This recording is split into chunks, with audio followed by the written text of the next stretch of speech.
Previously, we spent some time talking about why Rust is catching on as a systems language and some of its limitations. We made a simple Hello World application, but we did not touch our microcontroller. Well, it's time to fix that. I'll walk you through creating your first embedded Rust application.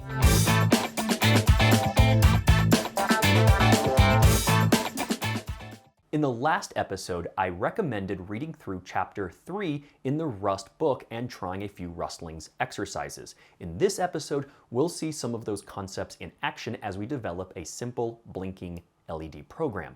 Let's get started. For this tutorial, you will just need an LED connected to GPIO 15 on your Raspberry Pi Pico 2 or 2W. You should add a 220 ohm resistor from the LED to ground. To start, go into VS Code and make sure you are working inside of your container that you constructed in the last episode. From here, go to View, Terminal to bring up a terminal. We'll work in Bash. I was in Rustlings last time, so let's get out of that. Let's go into our apps directory, and we can use the Cargo meta tool to create a new boilerplate project for us. We'll say Cargo new, and then we'll give it a name, in this case Blinky. By default, it will assume you're making an executable or a binary, but just to be explicit, I'll put --bin to show that we are creating a binary project. By default, Cargo also assumes that you are using Git to version control your project. It will add a .git folder. This kind of messes up what we're doing inside of this project repository that's already a Git project. So we can say --VCS for version control system and say none, so it won't create any sort of extra boilerplate for version control software. Press enter, refresh your files, and you should see Blinky up here. Note that it gives you a source with a main. We'll bring that up. It gives you a basic hello world, just like the one we created in the last episode, and it gives you a starter Cargo.toml. I'm pretty happy with the way this package is configured. We'll keep the name Blinky. We'll call it version 0.1.0, and we'll keep with Rust Edition 2024. Now we need some dependencies to help us work with our particular embedded system. One of the brilliant moves with Cargo is that it integrates with crates.io. It's easy to package up any software or libraries you make and ship them off to crates.io, which is run by the Rust community. And with the integration with Cargo, you can upload packages to here and find them within this system. The first thing we need is a hardware abstraction layer for our particular chip. In this case, we're working with the RP2350. After some searching, I found this RP235X-HAL. And if we look into this, you can see that it is part of this RP-HAL repository. If you go in here, you can see it's quite a popular repository, and this is a community-maintained HAL for both the RP2040 and the RP2350 series. It also has some examples, which I recommend going in here to check out if you'd like to go beyond what I show you in this series for the Raspberry Pi microcontrollers. If you go back to crates.io, we also need embedded.hal. This is another hardware abstraction layer, but it doesn't compete with the RP235X HAL that we're using. It offers some extra libraries and interfaces that many of the hardware-specific HALs, like the RP235X, adhere to, so we will need this in order to call various functions that work with our RP2350. So generally, you end up kind of using embedded HAL together with your chip-specific HAL. Then we will need Cortex-M. This provides a lot of the low-level support for things like registers and peripheral access to ARM Cortex-M processors. Even though we're including a HAL, we generally need to include this and the similarly named cortex-m-rt library. This is the runtime for ARM Cortex-M microcontrollers. So those are the four basic libraries we'll need from crates.io in order to get something working on our RP2350. Let's go to our dependencies. We'll first specify what we need from RP235X HAL. Notice that we can put various things inside these curly braces. So for example, we can specify the version of that HAL library, and we can call out specific features we want to include that don't come by default. In this case, we need the runtime, so RT, and the critical section implementation. These will handle some low-level stuff for us. You can look up the documentation for the RP235X HAL. These are the features that you can optionally include. We generally need this critical section implementation, especially for that RP series. They have 2 cores. We won't dive into doing multi-core in this, but you do need it even for basic Blink right now. And then, just like we saw for the cortex-m-rt, we need the minimal startup and runtime feature to get things working. Feel free to look through the rest of these, but these are the 2 we need as a bare minimum right now. All right, back to our code. We'll specify the embedded HAL crate. Note that I'm not breaking out things like version and features here. If you just put a string with a version number, it assumes you mean the version. So I'm neglecting the curly braces here and just adding this version number. I can get the most recent version number from crates.io, so that's where I'm getting these numbers from. For basic Cortex-M features, we'll just include version 0.7.7, and the latest version of the Cortex-M runtime when I created this was 0.7.5. In this profile section for development or debug, this is where you would call out things like compiler optimizations. We'll look at that in a future episode, but note that I'm just going to put a placeholder here for the future. Let's file save this. Unlike regular Rust that we looked at in the previous episode, we need to include some very specific things so that the compiler knows how to build for our target and how to lay out the memory appropriately. I'm going to close this terminal so you can get a better idea of what I'm doing here. Over in the Explorer, I'm going to create a new folder called .cargo, and then in there, I'm going to create config.toml, and the naming is important here because when Cargo builds, it will look for this config.toml in this .cargo folder for some extra configuration.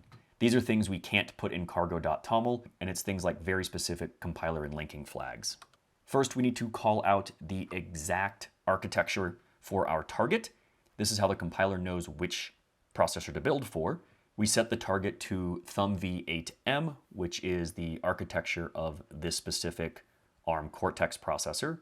And then we give it the option of main none EABI HF. That F means float, so we're enabling our floating point unit in this processor. That will allow us to quickly perform math operations with floating point numbers.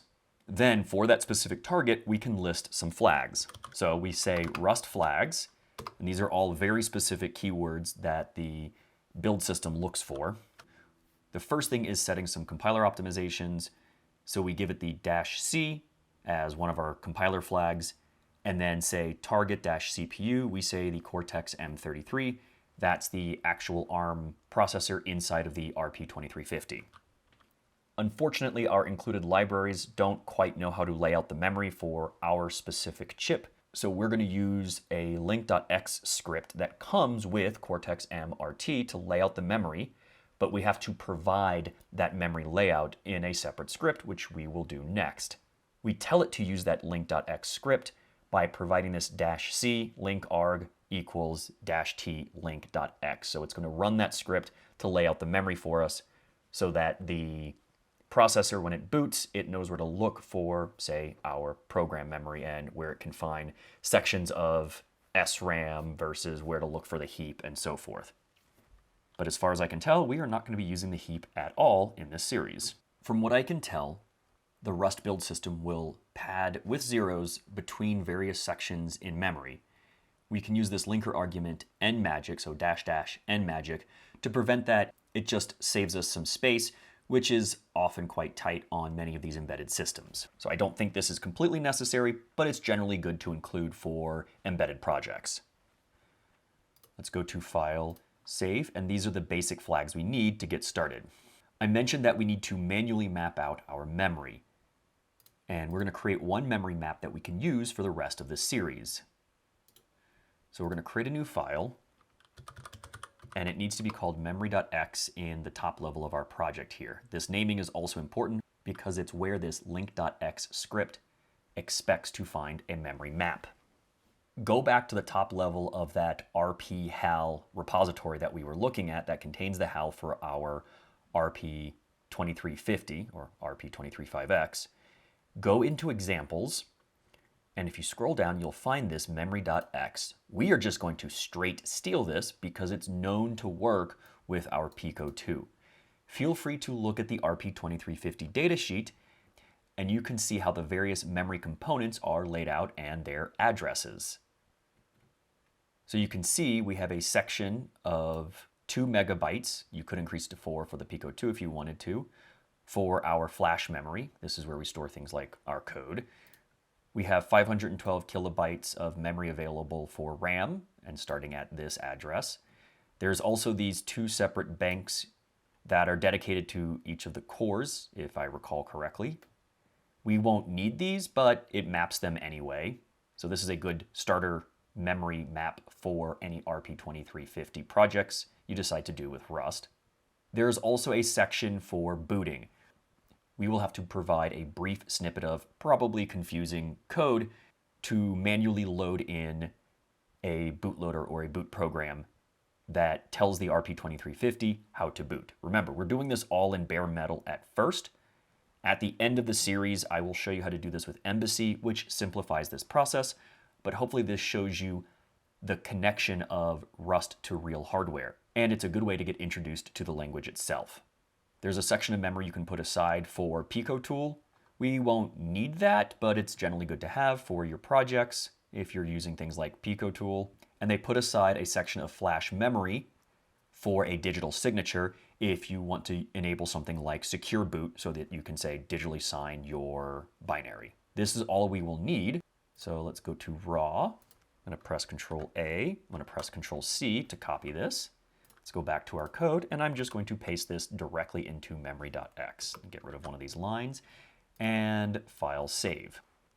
With that, we are finally ready to write our program. The good news is, as we're writing this, you will have a template to get started with. Don't worry if you don't fully understand exactly what's going on here. We're going to be building on top of this. Just consider this boilerplate code that you need in order to run anything on the RP2350.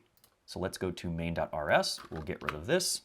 We will not be using the standard library for our code because it takes up too much space. It usually relies on an underlying operating system, which we don't have for our microcontroller.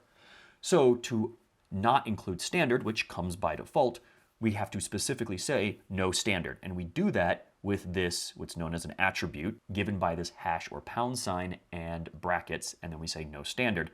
This exclamation point, so hash exclamation point, means it's an inner attribute.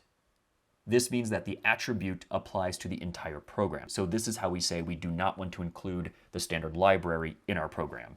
The next thing we say is we don't want a main entry point. We do that with another inner attribute. By default, Rust assigns the function main as the entry point to the program. There's a lot of things that go on the back end when a program enters, like setting up sections of memory, maybe your stack and heap, giving it its own process, maybe its own thread inside your operating system, connecting it to, say, the console for printing out. There's a lot of things that go on.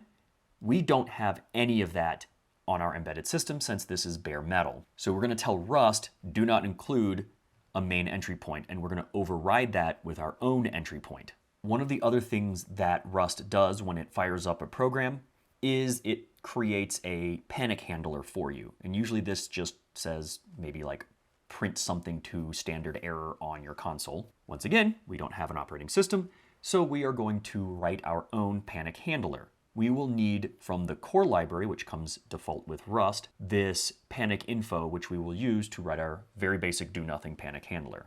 Without a panic handler, this program will not build. As you might have seen in C++, we can dive into libraries and their various namespaces with : So core is the core library, : in that look for the panic namespace, and then in there let's get the panic info, whatever that is. That could be a struct or an enum or a whole separate module. We will also import our RP2350X HAL. Notice that we can use this as keyword in order to alias it. Ideally, we could switch out this particular chip HAL for something else like the RP2040 or maybe an STM32 HAL, and the program should just work. The reality is that won't always quite work because, as you'll see, there will be some chip-specific things we have to do, like, for example, setting up clock or clock speeds and whatnot. So You might think it's going to be perfectly portable code, and it's not really. But a lot of examples use this aliasing in the hopes that your code is portable. A trait is much like an interface from other languages. Embedded HAL sets up a lot of traits that the specific implementations like the RP235X HAL use in order to actually give you features like timers and delays and buttons or pins. Because the concrete implementations of the HALs rely on these traits, this is where we need that embedded HAL so that the concrete HAL, like our RP235X, knows what to use when we build it and link it. Ideally, IntelliSense should be working because we have that Rust analyzer extension installed. Sometimes this doesn't quite load in the Docker container. If you're running locally, this should not be a problem. What I have found sometimes is if you go to File, Open Workspace from File, and choose that default code workspace, it should work. If that does not work, you can do Control-P, type a little greater than symbol, and you can say Rust Analyzer Restart Server.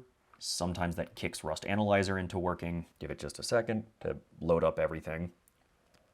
All right, once that finishes, everything should load. Yes, now I'm getting information about that particular trait. So you see public, it's a public-facing trait, delay NS. With any luck, I can right-click, say go to definition, and there's the actual source code for delay NS. So if you need to dive into any of this, make sure you get IntelliSense working. You might have to refresh Rust Analyzer to get that to work. And now, when I do : it should actually give me potential options from that particular library. So in this case, we want digital, and we want output pin. Here is where we're going to write that custom panic handler. As I mentioned, it's not going to do anything. It's just going to loop forever. So it just catches anything that goes wrong and just hangs your processor, which is fine. You can also use this to print out debugging information or maybe blink a LED in a certain way to demonstrate an error. But for now, we'll just hang the processor. We will use an outer attribute that's given by this pound symbol and then in brackets panic handler. The build system will know what to do with this. This decorates whatever's right underneath it. So that's what makes it an outer attribute as opposed to the inner ones with the exclamation point that applies to the whole program. We have to specifically create a function, so function fn panic. The parameter is _info : and then we have to give it a type. Because Rust is strongly typed, it wants all of our parameters to be given a type, a very specific type. We can use generics, but we will talk about those later. For now, it wants a reference, so ampersand, panic info, and then we give the return type of the function. That's given by this arrow and then the return type. Normally we would put a return type of something in here, but an exclamation point is a unique keyword that means that this function never returns. So this is our catch, it loops forever, and we tell the Rust build system that this is not expected to return. In there we call loop. Loop is a basic do forever, do while true loop. And then open curly brace, close curly brace means we do nothing in that block of code. And that's it. We'll close out our function, and we've written our panic handler. As I mentioned earlier, we do need to copy some data to the start block. We're not really writing our own bootloader here because that should be handled for us in the hardware, but we do need to copy some metadata about the program. Otherwise, the boot ROM doesn't really know what to do with it. This seems to be something that's unique to the RP2350. You'll likely run into it with some other more advanced Cortex-M processors like the M33s. To do this, we use the attribute unsafe link section equals .start block, and that string should line up with the string we saw in the memory.x file. The unsafe keyword is used to mark a section of code as known unsafe code, and this is how you get around the borrow checker and the safety aspects of Rust.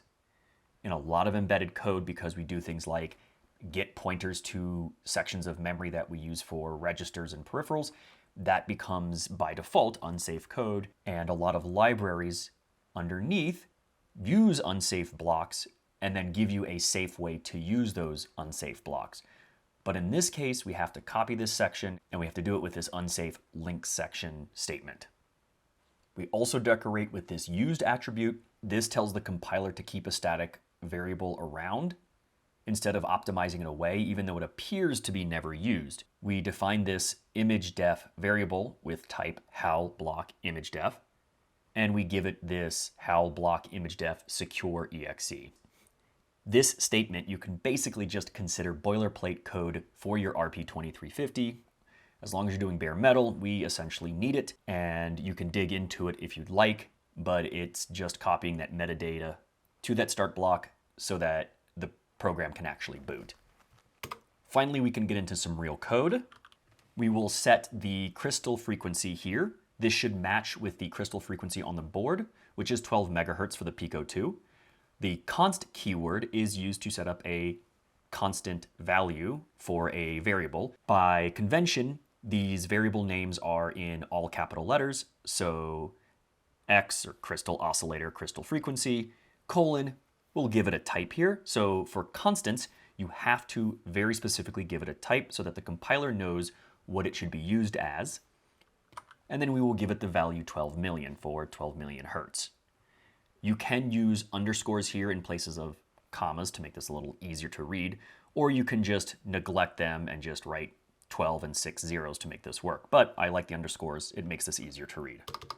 Next, we're going to write our main function, and this is going to override the default main entry point. That inner attribute we set earlier that said no main, this is going to replace main. We'll use the outer attribute HAL : entry. That comes from our RP23.5x HAL. This is the attribute that decorates the main function that says treat this as the entry point to our program.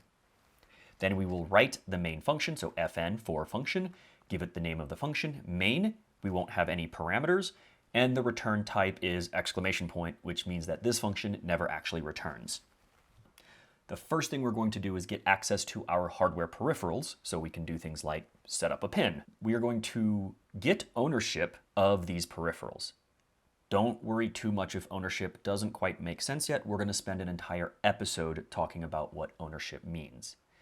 The basic concept here is whenever you create a value or a struct, it's not really objects in Rust, but you can think of structs as kind of like objects. Whenever we create one, there can only ever be one owner. That means one variable can own that struct, value, enumeration, whatever. You can pass that to another variable, but then the previous variable no longer has ownership, and the compiler will fail if you attempt to use a variable that has given up ownership. That's the basic rules. We'll dive into that more, and there's also references and borrowing that we'll get into. But understanding that there can only be one owner can make this a little tricky sometimes. So to assign a variable, we're going to say let, that's the basic assignment. We're going to say mutable, which means we can change this. So by default, variables are immutable in Rust. So if we want to be able to change things or values in that variable, we have to use this mute keyword, and then we give the variable name, in this case, PAC, for peripheral access crate.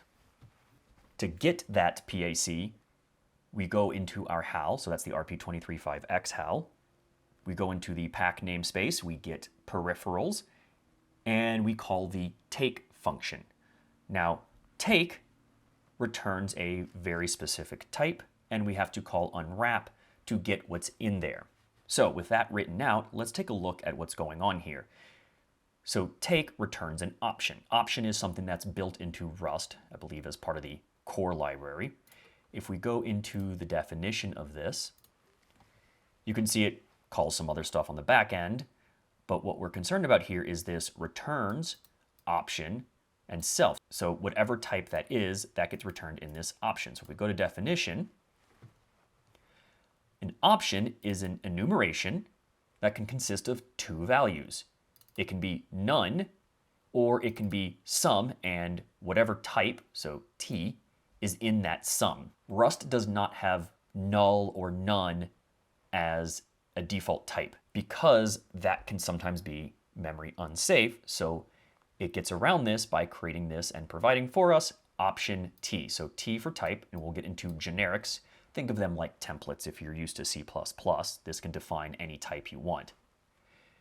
And we can see if whatever got returned is none, which means some error occurred, we didn't get anything back, or we get something and we can unwrap whatever's in here and get that value. So that's what we're doing here with unwrap. So we get an option, we unwrap it, we get the value that was in that sum, and that gets set to our PAC.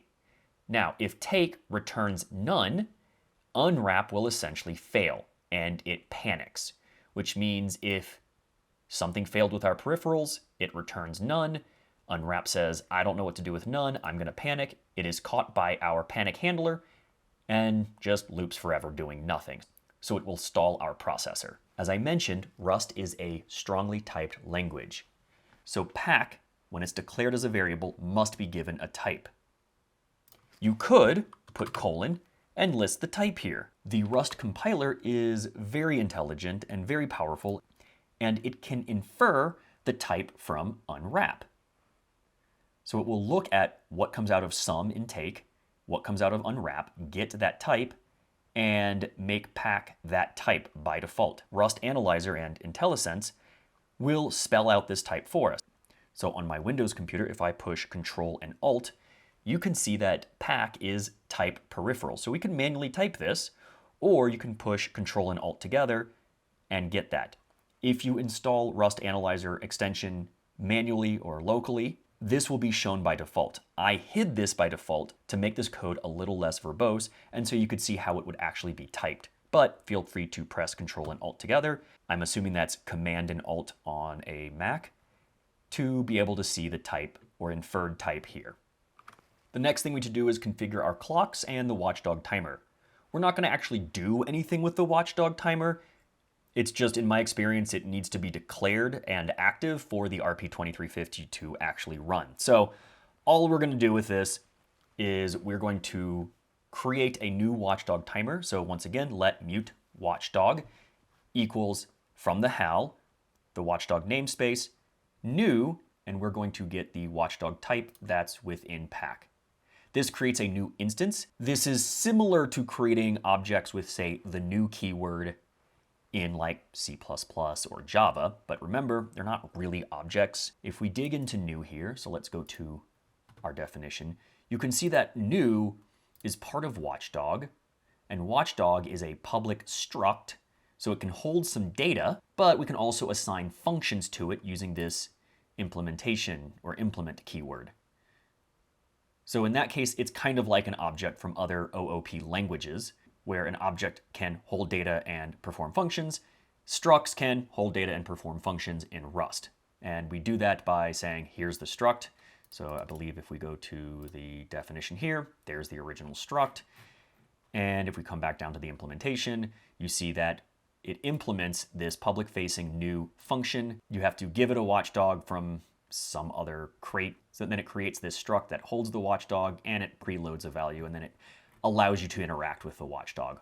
We won't get into watchdogs here, but we need it for our program to run. So we've created a new instance of our watchdog. Note that we have essentially ownership right now. Then we need to initialize our clocks and our phase lock loops.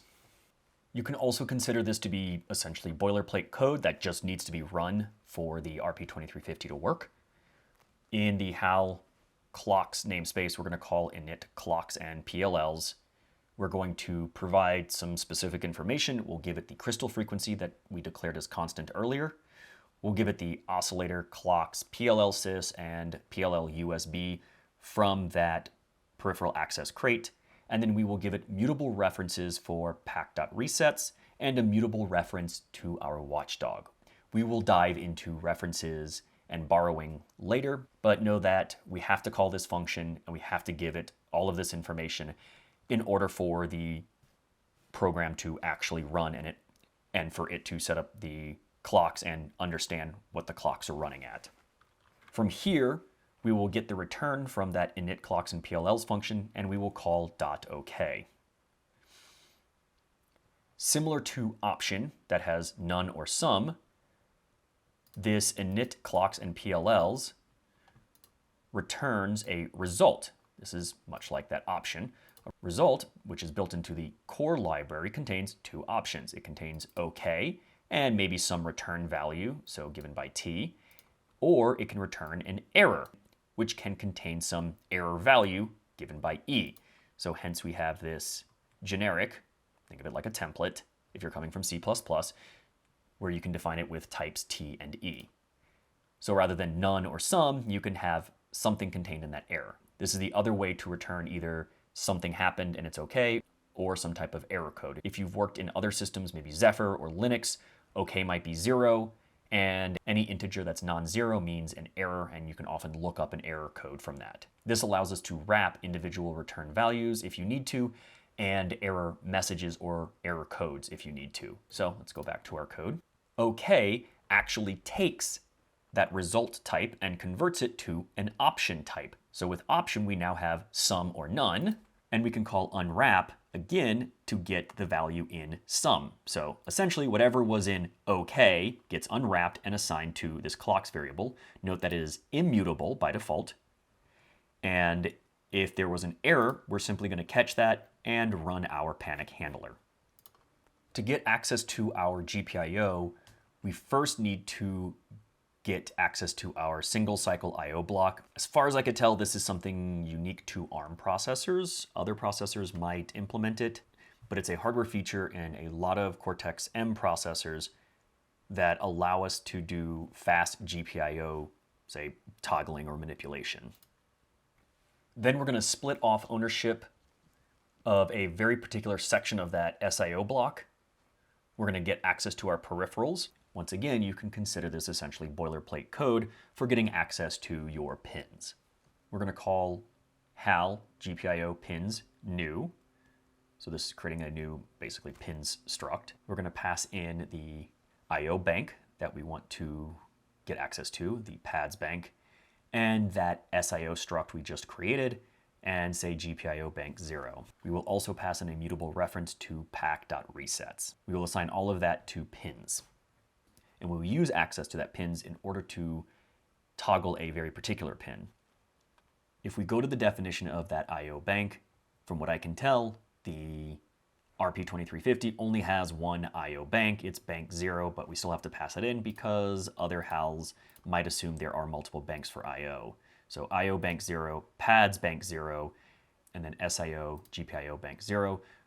Here are your available registers for those various banks. And as you can see here, there's really only bank 0 for GPIO. But we still have to do this because this is using an interface that assumes you might have multiple banks for your, say, IO pins.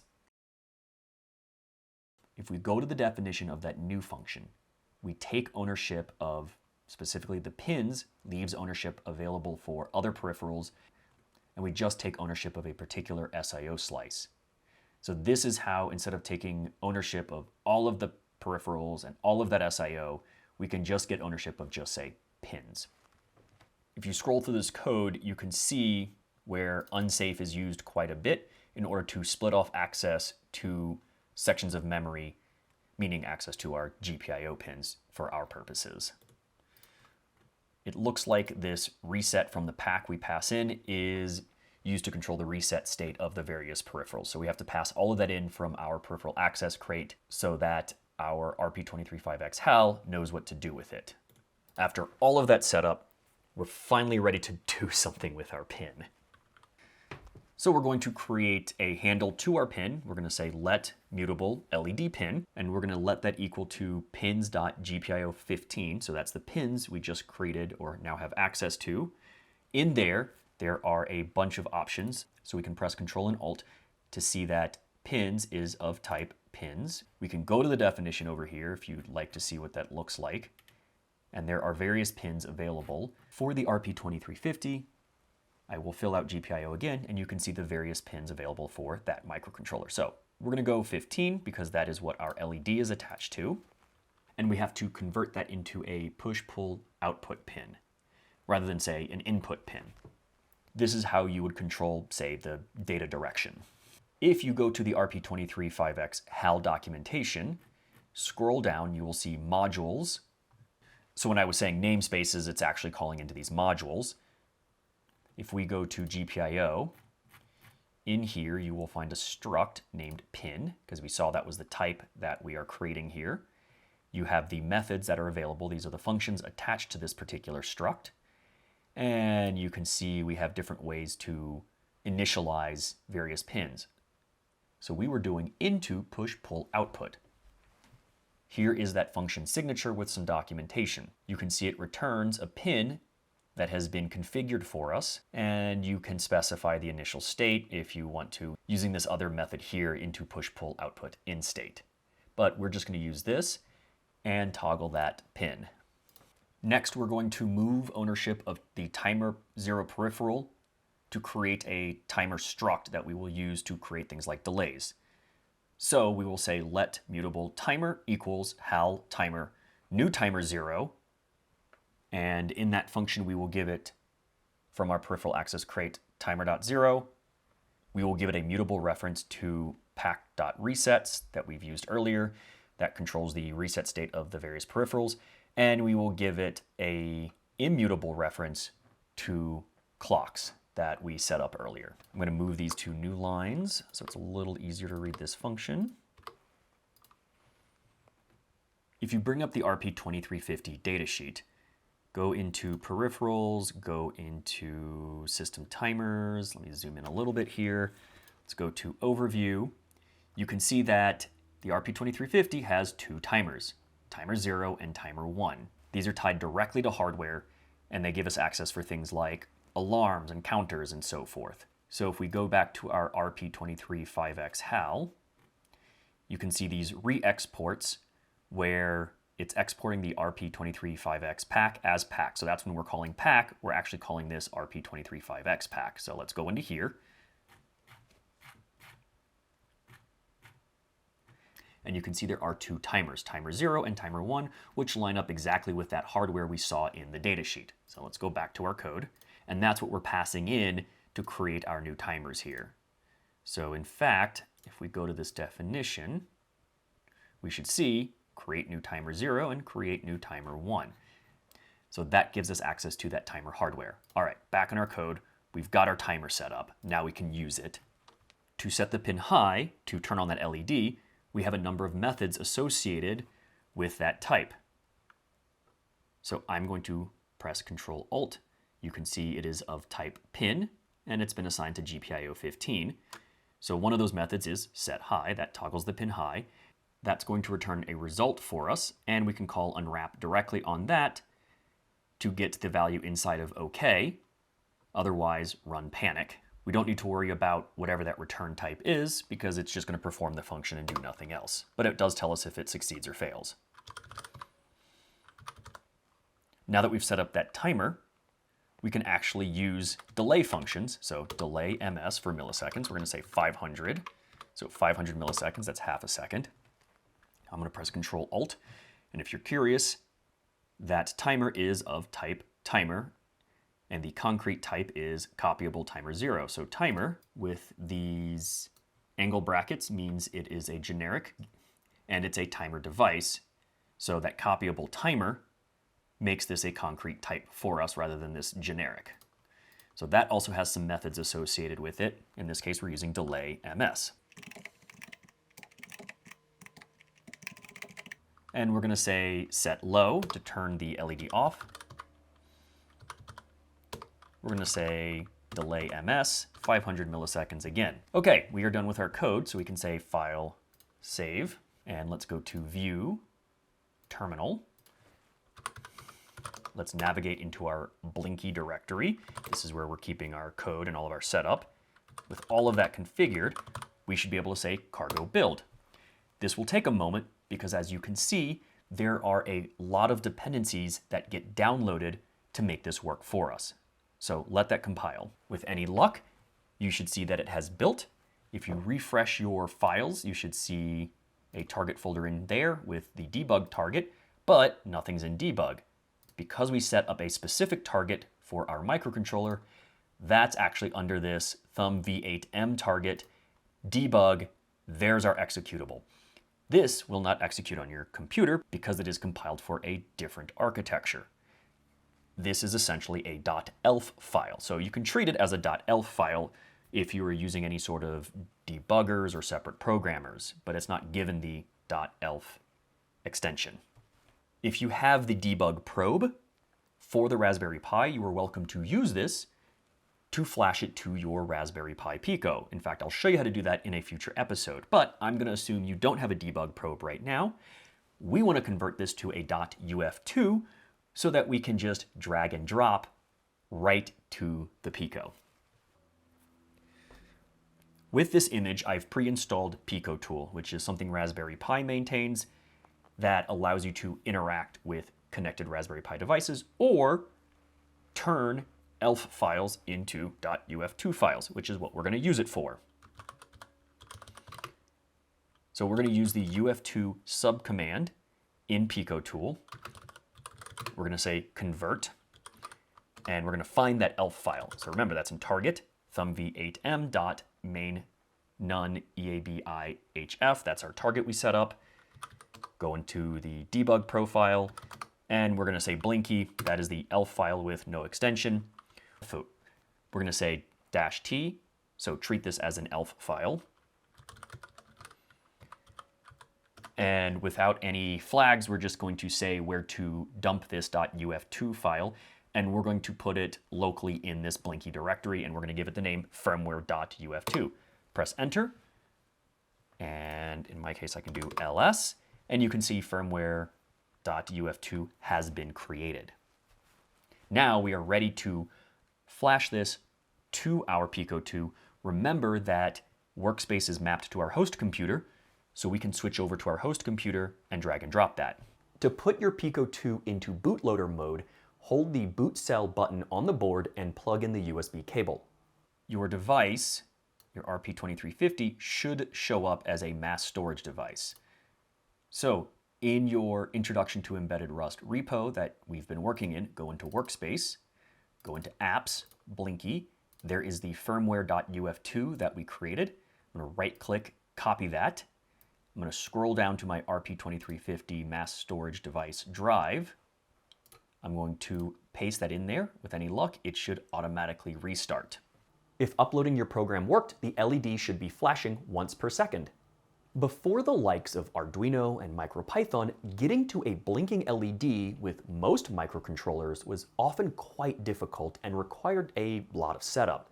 You can see that the current Rust embedded frameworks, at least for bare metal, do not hide these details from you. So we're back to putting in a lot of effort to create a simple program. That's okay. We've proven that we can run code on the hardware. We can start building on this example going forward. If you happen to be working with the original Raspberry Pi Pico or some RP2040 variant, I have a version of Blinky that should work for that processor in the GitHub repository. Feel free to check it out. There's no specific homework for the next video, but feel free to get started on Chapter 4, as wrapping your head around ownership can be daunting. In the next episode, we'll expand on our Blinky demo to add USB serial, which is crucial for basic print debugging without something like the debug probe. That will form the basis of our template for all our Pico 2 demos for the rest of the series. Stay tuned.